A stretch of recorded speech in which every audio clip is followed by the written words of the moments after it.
오늘 본문 신명기는 모세의 마지막 설교 모음집입니다.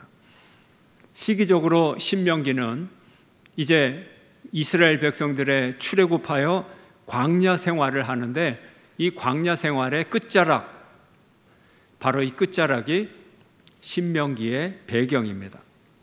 이제 40년간의 광야 생활을 뒤로 하고 광야를 떠나 가나안 땅으로 들어가게 될 것입니다. 역사란 시간이 흐르면 누군가는 그 역사를 평가하게 되어 있습니다. 하지만 세월이 지나서 후대가 평가하는 역사가 아니라 당대의 역사적 전환기에서 스스로를 돌이켜보고 스스로 역사적 의미를 발견하는 것, 이것이 아주 중요할 것입니다.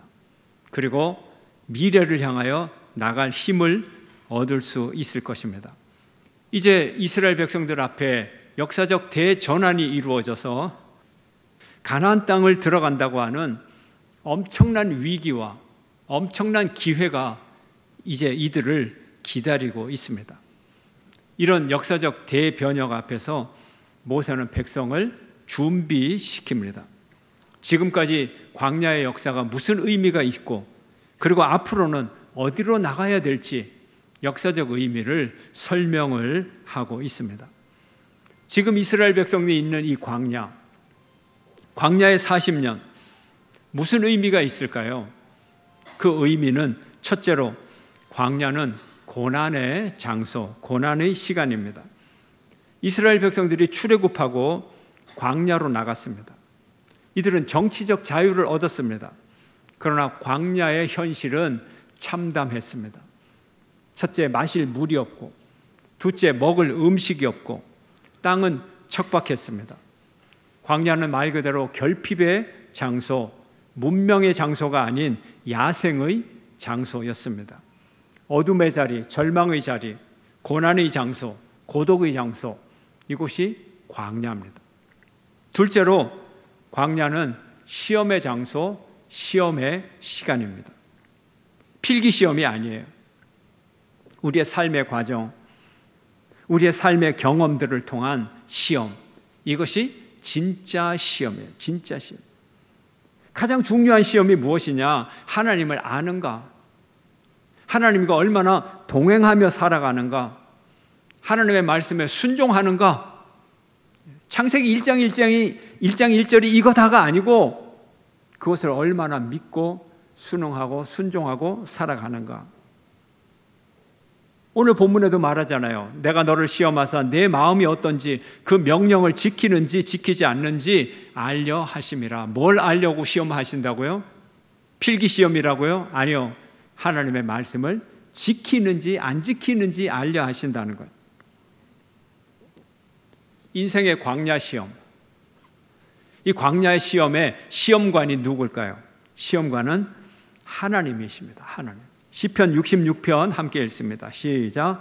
하나님이여 주께서 우리를 시험하시되 우리를 단련하시기를 은을 단련함같이 하셨으며, 하나님이 우리를 시험하세요. 시험관이세요.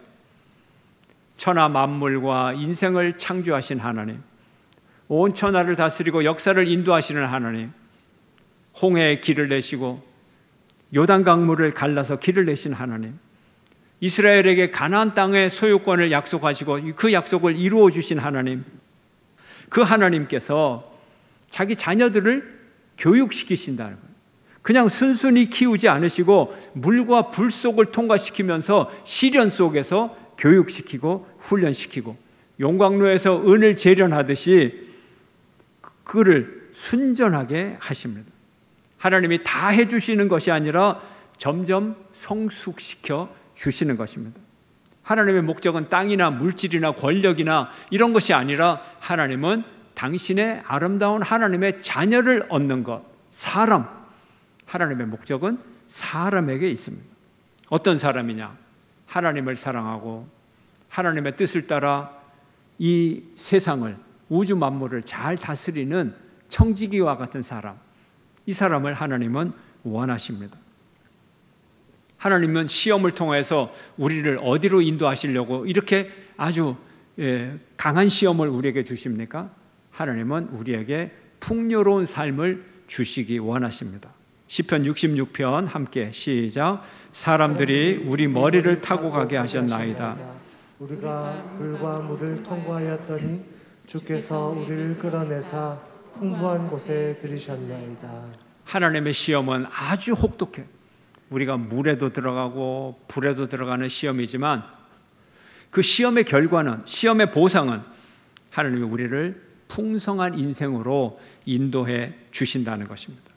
하나님은 당신의 백성을 여우도 살기 힘들고 정갈도 살기 힘든 그 광야를 지나서 젖과 꿀이 흐르는 풍성한 가나안 땅을 우리에게 주시는 것입니다.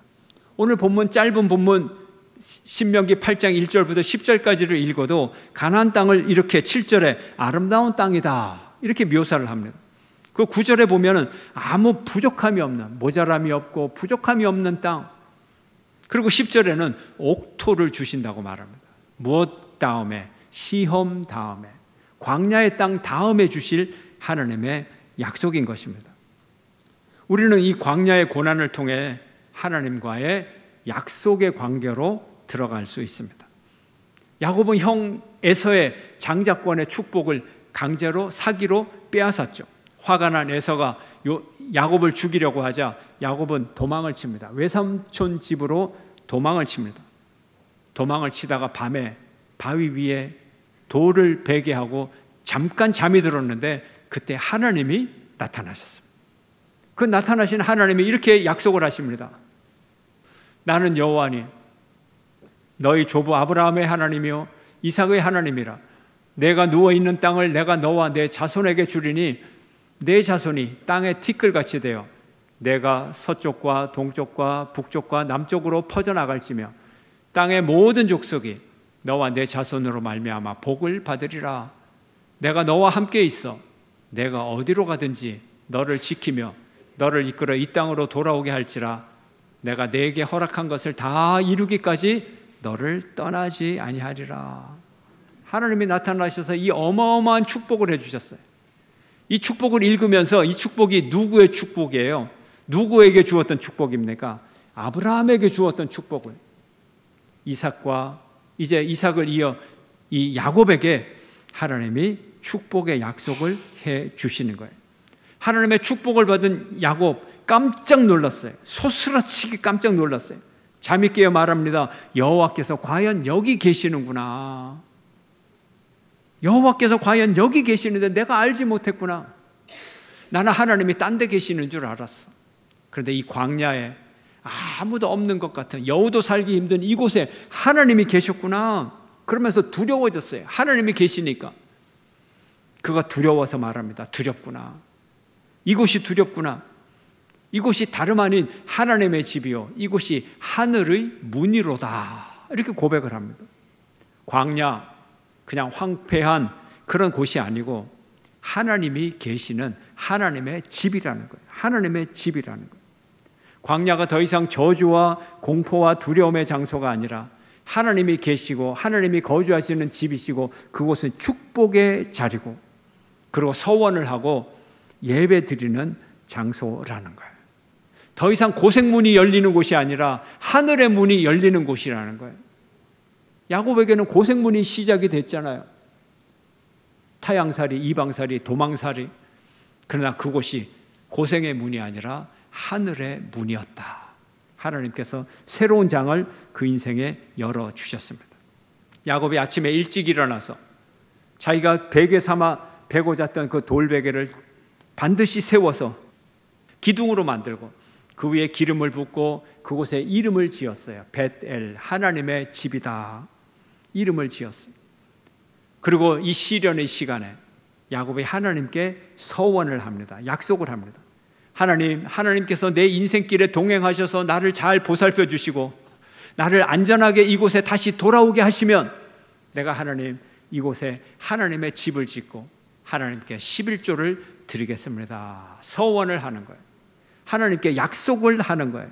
이제 하나님과 계약 관계가 되는 거죠. 우리가 이 서원을 어떻게 봐야 될까요? 서원은 인생의 고난의 끝에서, 고난의 터널 끝에서 하나님을 만나겠다는, 인생의 고난의 고난이 끝나는 그 터널 끝에서 하나님과 새롭게 약속하는 약속의 언어인 거예요. 얼마나 귀중한 겁니까? 우리가 일상생활에서 말하잖아요. 어느 곳에 들어갈 때 하고 나올 때 하고 마음이 다르다고. 하나님 앞에서 고난을 당할 때 하나님 앞에 약속하는 것과 고난이 끝나고 나서는 언제 그랬느냐 안 되듯이 배반하는 것. 그런데 야곱은 내가 하나님께서 내 고난을 끝나게 하실지라도 바로 그때도 내가 하나님께 나와서 하나님을 배반치 않고 하나님께 서원을 드린 이 예물을 드리겠습니다. 내가 마음을 변치 않겠습니다. 서원하는 마음, 얼마나 귀한 마음인지 몰라요. 얼마나 아름다운 마음인지 몰라요. 광야를 통해서 하나님 앞에 나갈 때 서원하는 마음으로 나갈 수가 있는 것입니다. 세 번째로 광야의 시간은 멈춤의 시간입니다. 동시에 무르익는 시간, 성숙하는 시간입니다. 유명 소설가 무라카미 하루키, 그도 역시 초고를 쓰고 무수하게 고쳐 써서 이 고쳐 쓰는데 이 자기의 성공 여부를 승부처를 건다고 하는 거죠. 이런 말을 했어요. 나는 가능하면 보름에서 한 달쯤 작품을 서랍 속에 넣어두고 그런 게 있다는 것조차 잊어버린다. 혹은 잊어버리려고 노력한다. 그 사이에 여행을 하거나 번역기를 몰아서 하기도 한다.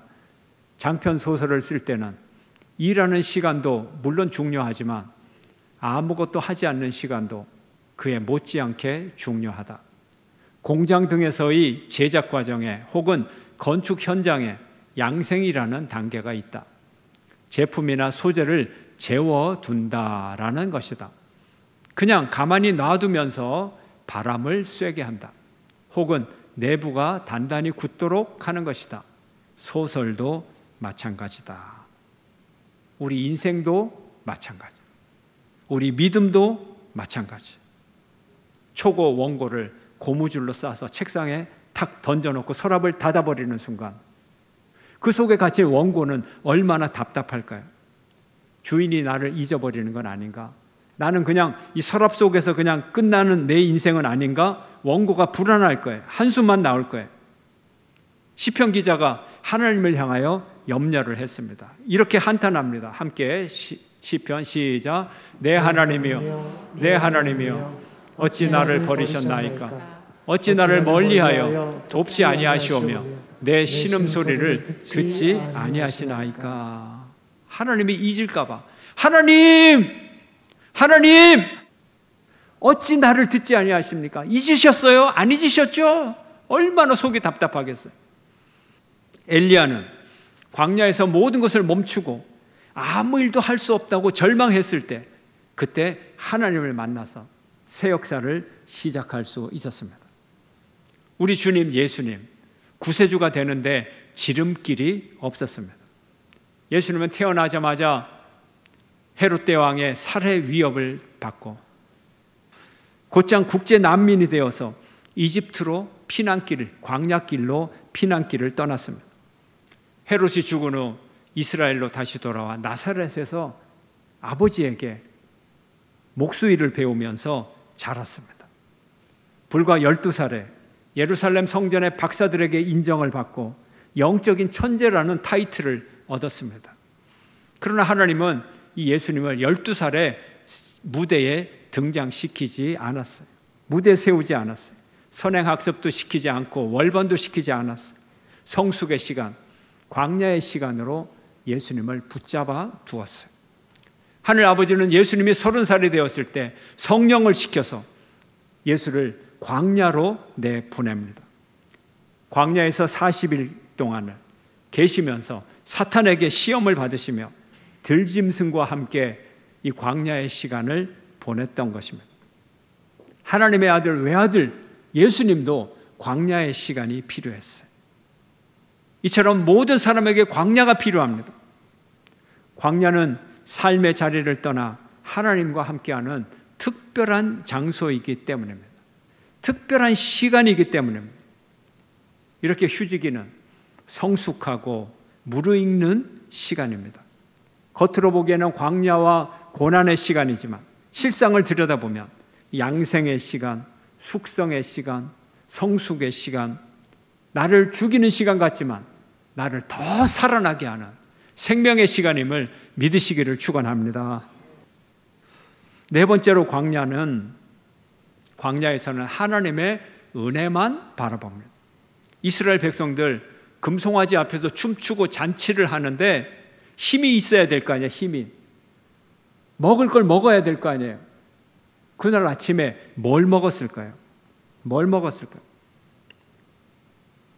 출애굽할 때 이스라엘 백성들 무교병하고 먹을 걸 잔뜩 싸왔어요.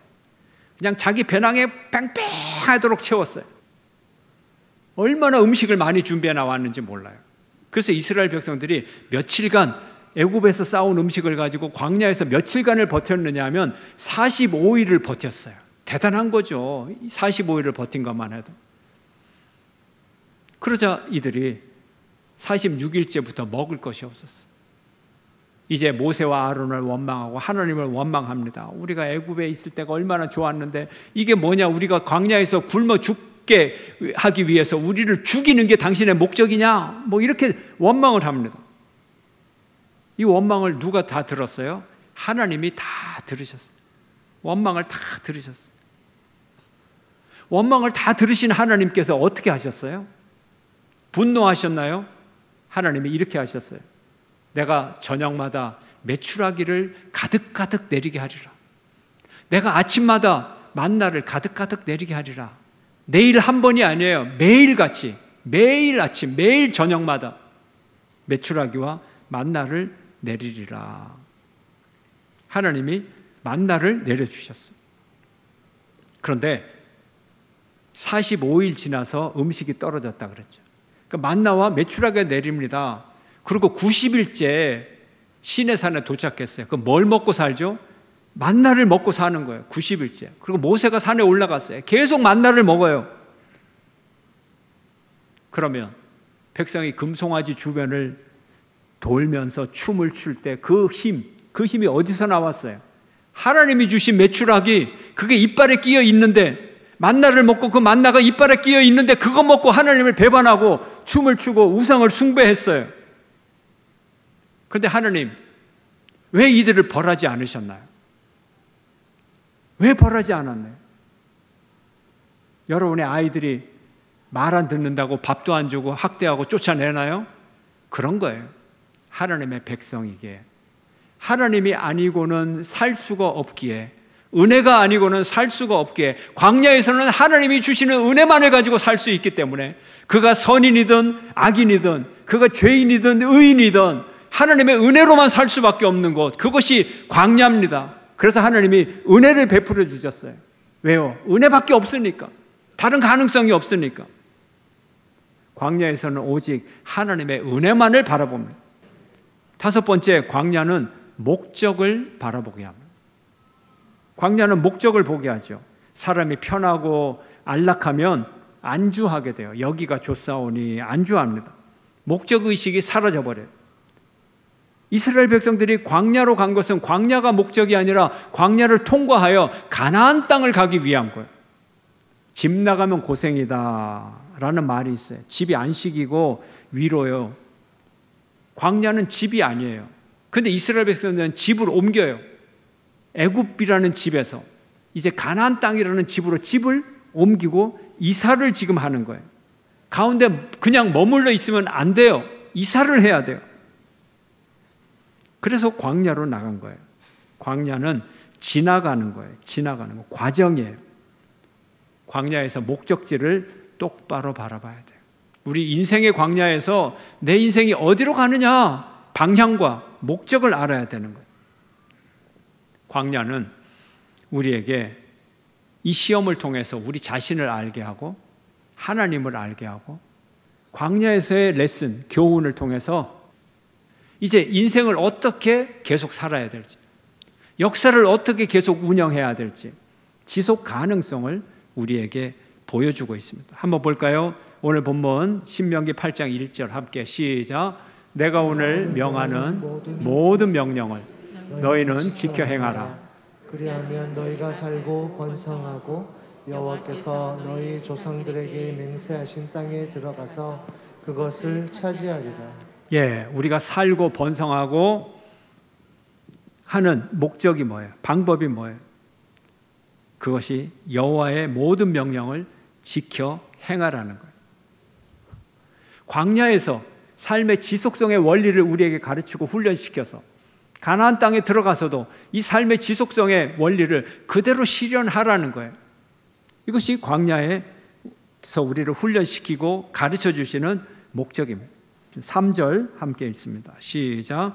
너를 낮추시며 너를 줄이게 하시며 또 너도 알지 못하며 내 조상들도 알지 못하던 만나를 내게 먹이신 것은 사람이 떡으로만 사는 것이 아니요 여호와의 입으로 나오는 모든 말씀으로 사는 줄을 내가 알게 하려 하심이라. 아멘. 사람이 떡으로만 사는 것이 아니요 여호와의 입에서 나오는 모든 말씀으로 사는 것이다. 이것이 무엇을 의미하죠? 하나님의 말씀은 모든 것의 자원이 된다는 거예요. 눈에 보이고 입에 씹히는, 이빨에 씹히는 빵보다 더 구체적인 것이 하나님의 말씀이라는 거예요. 하나님의 말씀은 우리의 삶의 지속 가능성이라는 거예요. 우리가 하나님의 말씀으로 실제적 생활을 충분히 감당해낼 수 있다는 거예요. 하나님의 말씀이 추상적인 게 아니라는 거예요. 구체적이라는 거예요. 함께 읽을까요? 시작. 우리는 없습니다. 오직 하나님만이 참으로 있습니다. 그러나 당신께서 우리를 부르셨으므로 우리는 있습니다. 우리 자신만으로는 없으나 당신께서 함께 계셔 주심으로 우리는 있습니다. 인생의 광야에서 우리는 아무것도 없어요. 인생의 광야에서 우리 자신은 아무것도 아닌 존재. 오직 하나님이 계시기 때문에 내가 살아갈 수 있고 하나님이 계심으로 내가 이렇게 살아 있는 것입니다. 우리가 있는 것입니다. 우리의 존재 이유는 오직 하나님 한 분으로부터 나오는 것입니다. 광야는 오직 우리가 하나님으로 인하여만 살 수 있다는 것을 보여줍니다. 극단적으로 보여주는 거예요. 세상은 정지되어 있지 않아요. 눈으로 볼 때는 다 정지되어 있는 것 같은데 세상은 엄청난 변화로 지금 변화되어 가고 있습니다. 이제 이것이 휴지기가 끝났을 때 세상이 어떤 모습으로 여러분에게 다가오기를 원합니까? 하나님의 말씀으로 준비하는 인생만이 새로운 시대를 이겨나갈 수 있을 것입니다. 거의 문명적 변화의 위기가 찾아올 겁니다. 정치적 변화의 위기가 찾아올 거예요. 경제적 변화의 위기가 찾아올 거예요. 생태적 위기의 변화가 찾아올 거예요. 우리의 인생의 모든 것이 변화된 모습으로 나타날 것입니다. 그러나 우리는 여전히 광야에 있습니다. 이 광야에서 우리는 하나님을 의지합니다. 계속 찾아올 이 역사적 태풍을 우리가 잘 견디게 하옵소서. 하나님의 뜻을 이루게 하옵소서. 우리의 기도가 되어야 될 줄로 믿습니다. 하나님께서 저와 여러분을 새 역사의 아름다운 땅으로, 풍성한 땅으로 인도하시기를 주의 이름으로 축원합니다.